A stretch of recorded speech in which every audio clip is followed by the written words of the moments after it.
Xoş gördük əziz dinləyicilər. Mən zaman-zaman sizə demokratiyanın diktatura qarşısında nə qədər güclü olduğunun izahını vermişəm. Bu günlərdə bizim regionumuz üçün də çox əhəmiyyətli olan məhz Paşinyanla Rusiya Federasiyası rəhbərinin, yəni Putinin görüşü oldu.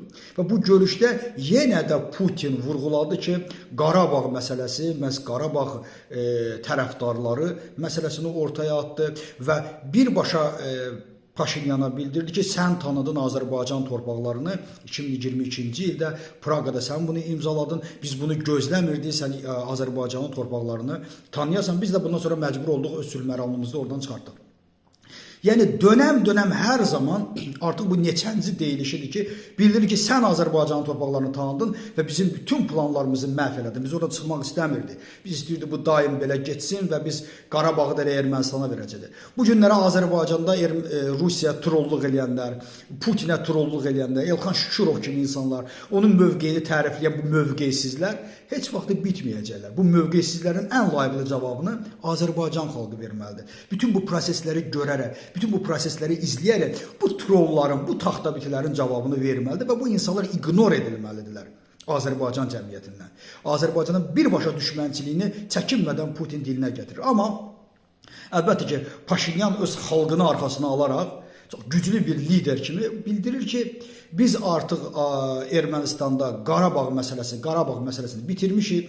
Biz Azərbaycan torpaqlarını tanıyırıq və bilirsiniz ki, onun da bir rozeti var yaxasında. Bugünkü Ermənistan torpaqları, yəni 29,7 min kvadrat kilometrlik bir xəritəni də yaxasına vurmaqla əslində Putinə mesaj verirdi. Dedi, sən nə danışırsan danış, biz bu Ermənistanı tanıyırıq, mən bu Ermənistanın baş naziriyəm. Və ikinci bir məsələ, bu məsələni bağladıqdan sonra deyir, mən istəyirəm ki və bildirirəm ki, Ermənistanda Qarabağ məsələsi bitib. Heç kəs bu insanların adını çəkməyə ehtiyac yoxdur. Biz Ermənistan Respublikasını qorumağa çalışırıq. İkinci bir mənada, bilirsiniz, iyunda orada seçkilər keçiriləcək, bu çox önəmlidir. Yenə Putin təhdid edir Ermənistan baş nazirini ki, ya sən Avropada olmasan, ya bizdə olmasan.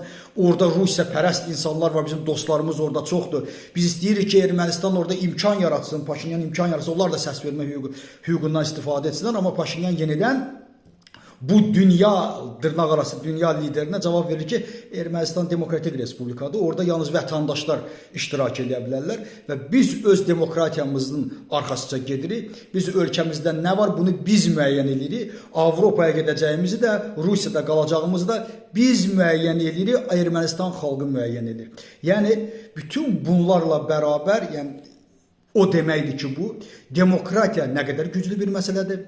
Xalqı öz arxasına alan lider nə qədər güclü olur. Biz bunun ən bariz nümunəsini məhz dünənki çıxışlarda da gördük.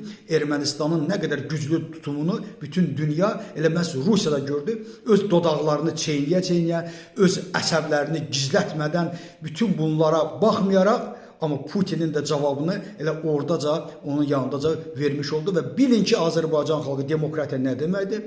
Bilin ki, öz xalqını arxasına alan lider nə qədər güclüdür. Digərləri heç vaxt xalqın adından istifadə edilməz, çünki bütün dünya o insanları, o rəhbərləri zaten tanıyır. Təşəkkür ederim.